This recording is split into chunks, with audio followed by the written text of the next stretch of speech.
E aí, vasculares, bora lá para mais um caso? Tratamento endovascular de aneurisma de aorta com endoprótese altura. Uma endoprótese diferente das que a gente usa habitualmente, hein? Gostaria de agradecer inicialmente o apoio educacional da Micromedical. Vamos ao caso. Então, paciente do sexo masculino, de 76 anos, hipertenso, tabagista, quadro agudo de atroembolia bilateral. Repara, tem várias ilhas de cianose aqui, ó, nos pododáctilos, no calcanhar, né? Angiotomografia, que nós já vamos mostrar ela, mostrou aneurisma de aorta e aterosclerose intensa. Aqui o diâmetro não importa, porque é um paciente com aneurisma sintomático, está embolizando. E já tinha feito uma angioplastia no membro inferior direito. Tabagista pesado, né? Então, aqui a nossa imagem, tem uma aorta cheia de placas de cálcio, uma dilatação ali na região um pouquinho antes da bifurcação.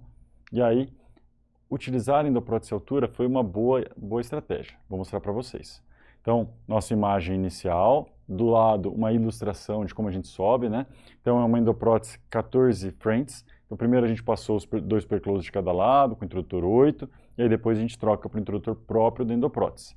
Os dois lados devem ser subidos em paralelo, do jeito que está aí na imagem. E aí a gente, ao chegar na topografia ideal, a gente tem que deixar o D da endoprótese, a parte reta da endoprótese, uma encostada com a outra, e a gente consegue isso ao ver as marcações radiopacas. A gente consegue deixar uma peça em separada da outra até 1 centímetro de altura diferente, o que é bom no paciente que tem uma renal mais alta do que a outra. Isso aumenta o nosso selamento.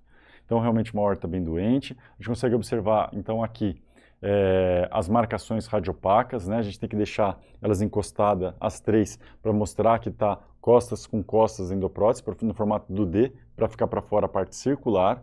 E a gente consegue, ao ir abrindo ela, liberando, injetando contraste para ver bem certinho se ela está rente à artéria renal. Colocado lá a parte superior, a gente vem para a parte inferior. Então a gente está falando, habitualmente, de utilizar 4 peças. 2 proximais e 2 distais. Não tem aquela história de cateterização contralateral, certo? Ela vem com um kissing desde em cima. E uma outra vantagem, essa primeira vantagem eu falei de você não cateterizar e você ir fazendo a imagem para deixar justa a artéria renal. Distalmente, ela é liberada de baixo para cima, o que lhe confere uma vantagem para você conseguir começar ela a ser liberada bem rente à artéria ilíaca interna. Então, veja na imagem, tanto do lado direito quanto do lado esquerdo, a gente conseguiu deixar bem justa a entrada da ilíaca interna, o que isso é uma outra vantagem dessa endoprótese. Então está aqui a nossa imagem final, mostrando que a gente conseguiu isolar todas aquelas placas de aterosclerose da aorta do paciente, e lá na ilustração, então, as duas peças, uma mais alta do que a outra, e terminando bem rente à ilíaca interna. Então, é uma boa endoprótese, tem um conceito interessante. Nossos materiais, então, aquela história do introdutor 8 frentes, para o seu perclose, para você passar o perclose não ficar vazando, né? Catéter verte, pigtail centimetrado, cobre se necessário, fio hidrofílico 2 unidades, Landerquist para você subir sua endoprótese, balão de acomodação 2 unidades, né? Você balando os dois lados ao mesmo tempo para acomodar direitinho, e aí os 2 corpos da altura e as 2 extensões da altura. Então, perclose, lembra sempre de pedir 6, porque caso um ou outro não funcione, você está tranquilo de ter na sala. Introdutor 14 frente, então uma endoprótese de baixo perfil. Ovation, Incraft, altura, minus, todas são endopróteses de baixo perfil 14 frentes. Um paciente com uma ilíaca de 5,5, por exemplo, são as melhores opções, né? Balão de angioplastia, para quê? Nos casos em que tiver uma estenose importante em algum local, na ilíaca, alguma coisa assim, é interessante você ter balão de angioplastia, e conforme for por dentro da endoprótese, você faz uma forcinha para ela abrir melhor, né? Nesse caso, por exemplo, a gente não precisou. E a seringa insufladora também 2 unidades. Então vamos lembrar de pedir dobrado o balão de acomodação e também a seringa insufladora 2 unidades, caso você precise fazer um kissing no seu procedimento. Então, está aqui uma foto da endoprótese na nossa mão, então a gente consegue ver que é uma endoprótese completamente diferente das outras, forma um D que fica as costas uma com a outra, tem marca radiopaca que não te deixa dúvida, que você realmente vai conseguir deixar assim, tem endoesqueleto e o tecido para fora, então o tecido dá uma abauladinha, o que aumenta inclusive sua vedação proximal, né? E tem esse grande free flow aí para a saída das renais. Então vamos ver um pouquinho de literatura, um artigo de 2023, 34 pacientes de um único centro foram submetidos à correção com a endoprótese altura.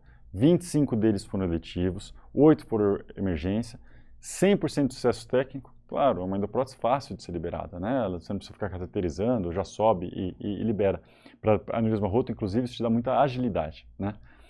Um paciente foi a óbito com embolia pulmonar, um paciente teve uma oclusão de um lado, então acabou fazendo um bypass, e um paciente evoluiu com endolite tipo 2 com resolução espontânea. Então, esse é um artigo mais recente. Vamos pegar um artigo mais antigo, de 2018, aí um estudo prospectivo, que é muito bom do ponto de vista científico, 99% de sucesso técnico, ou seja, a gente já viu que para liberar ela é fácil. 94% de sucesso técnico clínico em 30 dias. Um óbito. 4 pacientes tiveram reintervenção em 30 dias, com endolite tipo 1A. Isso é um dado importante, porque essa vedação lá em cima, se o colo for muito desafiador, talvez não funcione.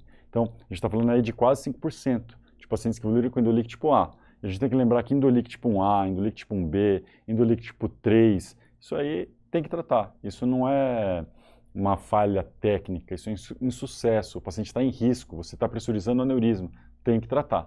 Então, vale a pena a gente chamar a atenção que um colo muito desafiador talvez não seja a melhor endoprótese, né?